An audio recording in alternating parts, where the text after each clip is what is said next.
when I became even whip, certainly leader and for sure speaker, the response that I got from out all over the country was so overwhelming from people saying how encouraged they were that we had broken, not the glass ceiling, that's nothing. We're talking about marble ceiling.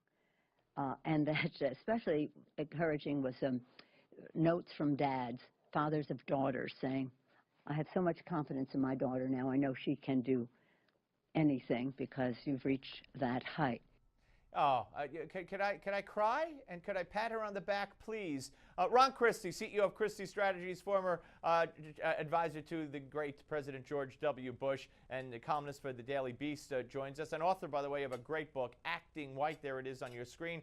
Ron, Nancy Pelosi basically saying we need to elect Hillary because she's a woman so that fathers could know that their daughters could do anything they want. Isn't that a great reason? I tell you what, good afternoon, my friend. You know, the Democrats and those on the left have me scratching my head all the time. We as conservatives believe in the individuality of individuals. In other words, we don't care what your race is. We don't care what ethnicity you are. We don't care what gender you are. We look at you as a person. To somehow suggest that it's Hillary's time to become elected president just because she's a woman, I find that deeply offensive. And frankly, I think it's counterproductive to what we're trying to do is live as Americans, not live based and put people in different boxes based on their classifications. Absolutely. I couldn't agree with you more. Let me ask you about what we've seen so far. Correct me if I'm wrong, but this was supposed to be a listening tour. They made a big deal. They didn't take a plane because they were going to, see people along the way. So they have one staged event at a coffee shop, which it turns out they vetted the people for a half hour and called them up and knew who they were getting to come. Then they sit down with 4 people or 6 people for an hour, and she's done. And the press can't ask questions. People in wheelchairs were told we're waiting to see her. She just zoomed by them in her Scooby-mobile, which, by the way, parked in a handicap zone yesterday. I mean, what was this? This is a publicity stunt. You know, I wrote about this in my column today at the Daily Beast, and I tell you, I think Hillary can be beaten. Why? Because there's not one shred of authenticity of anything she's doing. You know, she said, oh, I came up with a great nickname for this van called the Scooby-Doo van.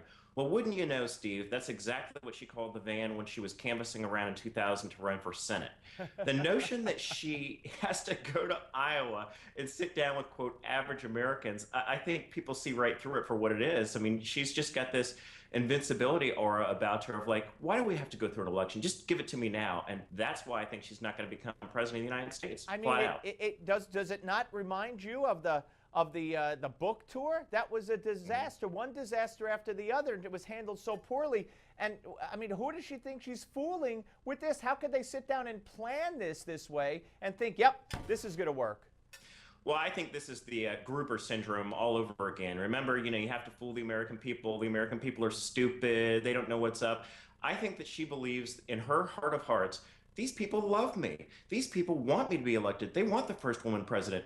And that she doesn't recognize that a lot of people still don't trust her. A lot of people wonder why she destroyed all the records on her server. And a lot of people wonder, do we need all the Clinton drama from the 90s all over again? And I think the resounding answer that she's going to find out next November is no way. And of course, we find out now that she exaggerated, lied about her grandparents. She said she's been saying for years they all came from other countries. They were all immigrants.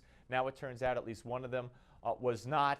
And it just keeps piling up. And that's what I don't get. I mean, the media has given her a pass on everything. Once she announced, I haven't heard one word about scandal, didn't hear anything about the handicap parking. Imagine if Rand Paul, Ted Cruz, or Marco Rubio in a campaign event parked blatantly right in front of a handicap sign. Oh, there'd be a fireball, a firestorm, all sorts of, you fill in the blanks if it was a Republican. Look back what they did to Governor Romney in the last election cycle. They started talking about him strapping a dog to the roof of his car and all these things for when he was in high school and in college. Senator Clinton lives in the present. Where are the questions about Benghazi? Where are the questions about the server? Where are the questions about her involvement with the billing records from Whitewater showing up in the residence of the White House? They are giving her a pass. And I tell you, I don't understand journalism anymore, Steve. It's supposed to be about all the facts as opposed to the media spinning a narrative to get Barack Obama elected. Now they're trying to do the same with Senator Clinton. And finally, how about Mika referring to Marco Rubio as a boy compared to Hillary Clinton? Are you kidding me?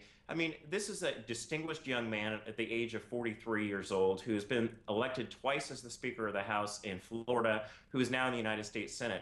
For her to denigrate Mika Brzezinski, of all people, you want to talk about daddy helping her out to get a job. You know, if she wants to go around and call Marco Rubio a boy, I'd put his resume up against hers any day of the week. Absolutely. Ron, have a great weekend, my friend. Thank you very much. Always a pleasure, Steve. Take care. Ron Christie, ladies and gentlemen. When we come back, Washington Post columnist Jennifer Rubin. Don't go away.